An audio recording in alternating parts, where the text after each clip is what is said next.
तो फिजिकल जो chemical imbalances है वो भी है। तो है मतलब एक आइडिया है कि जी चीज में होगी तो आप डिजीज से बच सकते हो, मतलब आप डिप्रेशन से बच सकते हो। अस्सलाम दोस्तों, welcome to your channel reality by वैस। एक नई वीडियो के साथ, एक नई मैसेज के साथ भाई आपकी खिदमत में हाजिर है। आई होप आप सब लोग ठीक होंगे, मजे में होंगे, जिंदगी को खूब इंजॉय कर रहे होंगे। तो हम डिस्कस करने जा रहे हैं वो है जी डिप्रेशन और उसके एक्सपेक्ट। अच्छा, आज जो डिप्रेशन वर्ड है ना वो बहुत आजकल कॉमन हो गया है। ठीक है, छोटे छोटे बच्चे जो है ना वो भी कह रहे हैं कि मुझे डिप्रेशन हो गया है और वो दवाइयां भी खा रहे हैं। सबसे पहले हम सब लोगों को मिलकर ये सोचना है कि डिप्रेशन है क्या, व्हाट इज डिप्रेशन।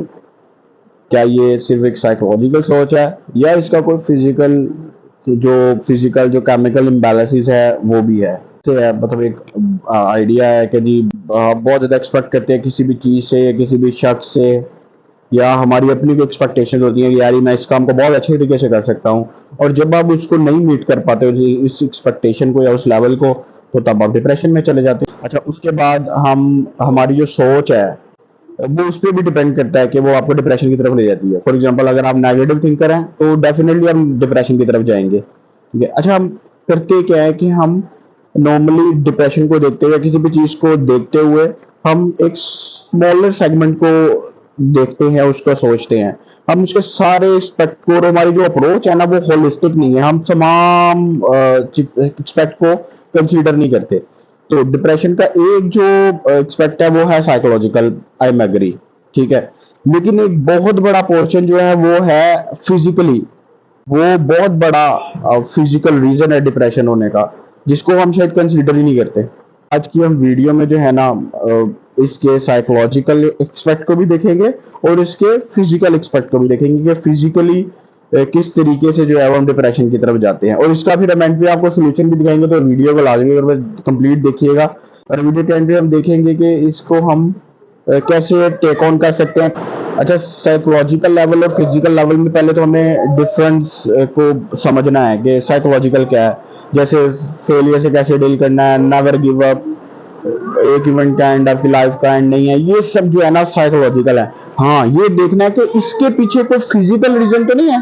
ठीक है, कि मतलब एक कोई चीज आपके डिप्रेशन, आप डिप्रेशन में जा रहे हो, इसके पीछे कोई फिजिकल रीजन है जिसकी वजह से आप डिप्रेशन में जा रहे हो। If you are not feeling good तो इसके पीछे कोई फिजिकल रीजन भी तो हो सकती है ना, लाजमी तो नहीं है ना साइकोलॉजिकल रीजन हो। बिना किसी वजह के आपका मूड खराब हो, ऐसा नॉर्मली सबका होता है, ऐसा क्यों होता है? ठीक है। फॉर एग्जाम्पल, आप बीमार हैं, आप अच्छा फील नहीं करते हो, वो साइकोलॉजिकल रीजन नहीं है, वो बैक्टीरिया आपके अंदर ना, तो फिजिकल रीजन है, कोई गड़बड़ है। अच्छा, आप अगर किसी डॉक्टर के पास भी जाओगे ना तो वो आपका साइकोलॉजिकल पे ज्यादा ध्यान नहीं देगा, वो फटाफट से क्या देगा, आपको फौरन से मेडिसिन जो है ना प्रिस्क्राइब कर देगा।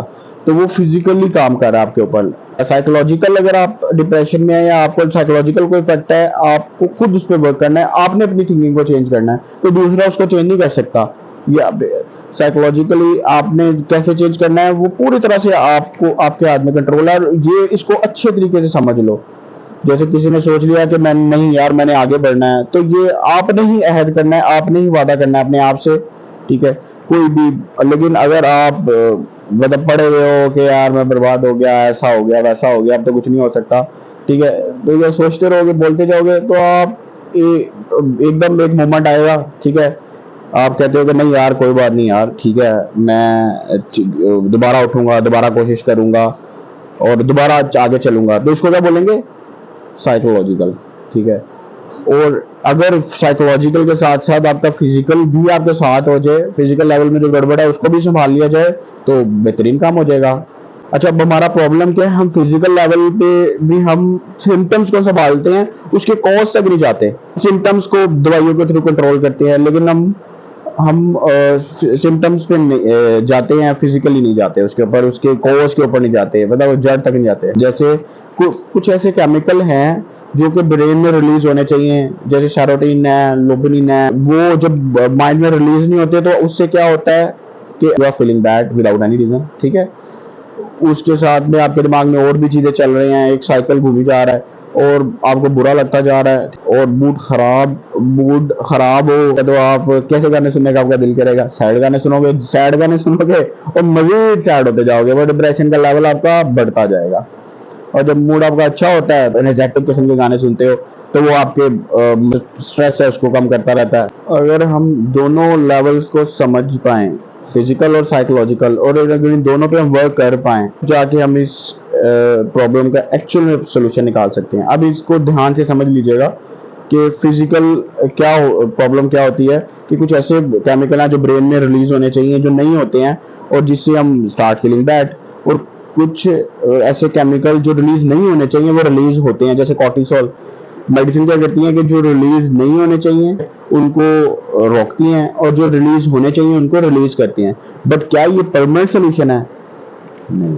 परमानेंट सोल्यूशन क्या है कि आप जड़ को काट दें। और नॉर्मली हम करते क्या है कि हमने जो है हम सिम्टम्स को ओवरकम करते हैं, जड़ तक नहीं जाते।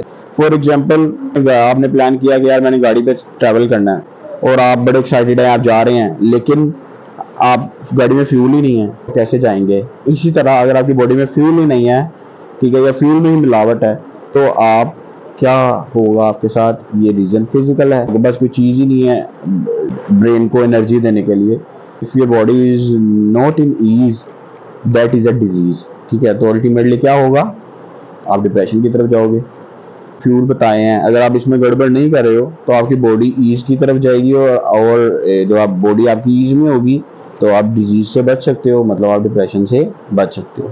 आपकी बॉडी में फ्यूल ही नहीं है जिससे ब्रेन को एनर्जी मिले और आप हेल्थियर लाइफ की तरफ जाएं। इसी तरह फॉर एग्जांपल आपका स्टमक का इशू है, आपका सारा ब्लॉक हुआ हुआ है, दिमाग में एनर्जी नहीं जाएगी, क्योंकि आप जो भी खाते हैं उसकी जो भी खुराक है, जो भी फ्यूल है, वो हर ऑर्गन में कहाँ से जाता है? आपके पेट से। सारा काम जो आप खाते हैं उसको एनर्जी में कन्वर्ट करने का काम कहाँ होता है? सारा आपके पेट में। अगर आपका पेट काम ठीक नहीं कर रहा तो आपका ब्रेन कैसे काम ठीक करेगा? अगर आप मेडिसिन लेते हैं तो वो आपको, एक तो ये है कि आपको जो भी रिलैक्स कर सकती है, दूसरी लेकिन सिचुएशन है वो क्या है? वो आपको ओवर एक्साइटेड कर सकती है।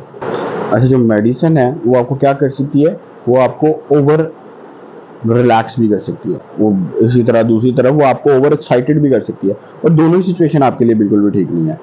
तो ब्रेन को इन दोनों सिचुएशन से निकालना है, और ये आर्टिफिशियल होगा ना, जो भी कुछ होगा आप मेडिसिन खाएंगे तो परमानेंट सोल्यूशन क्या? अच्छा, अब अगर इसको समेटा जाए इस डिस्कशन को, तो इसका परमानेंट सोल्यूशन क्या है?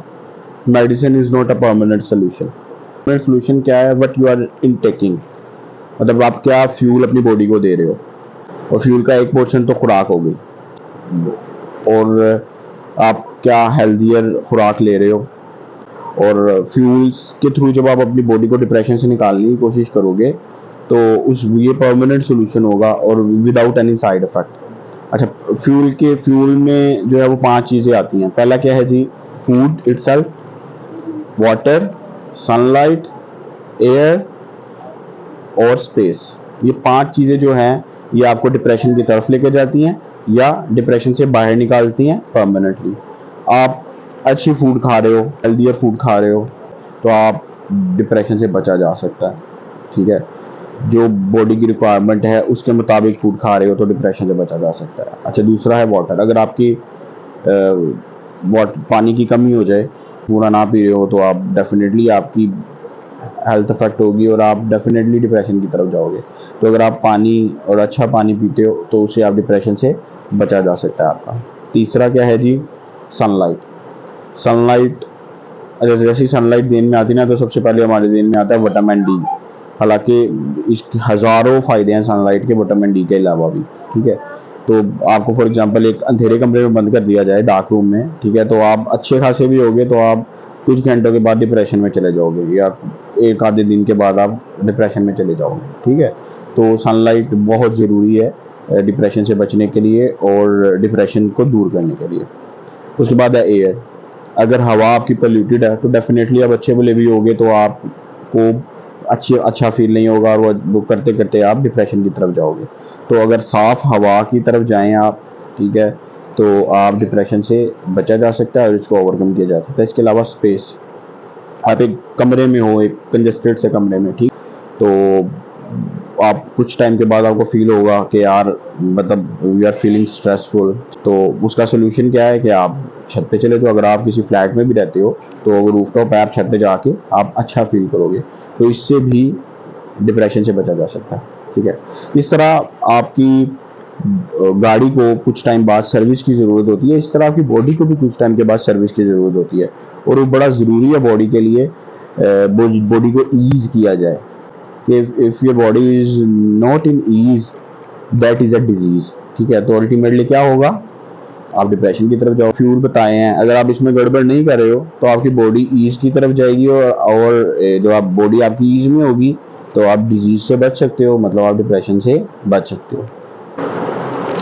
और इसको इन पांचों का, जो मेरी नज़र में जो पांचों चीज़ें आपने अगर अच्छी लेनी है, ठीक है, तो इसका क्या सोल्यूशन है। शहरों में तो इसका सोल्यूशन नहीं है।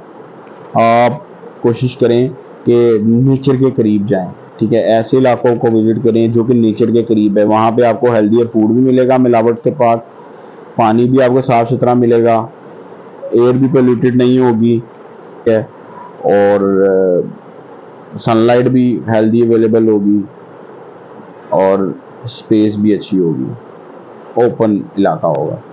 तो ये इसका सलूशन है अगर आपने डिप्रेशन से बचना है, और अगर आप ऑलरेडी डिप्रेशन में हैं तो आप इससे इंशाल्लाह ताला बाहर आ जाएंगे। वीडियो पसंद आई हो तो लाजमी तौर पर लाइक कीजिएगा, और आप कमेंट सेक्शन में बताइएगा कि आपकी क्या राय है, आप क्या समझते हैं कि डिप्रेशन क्या है।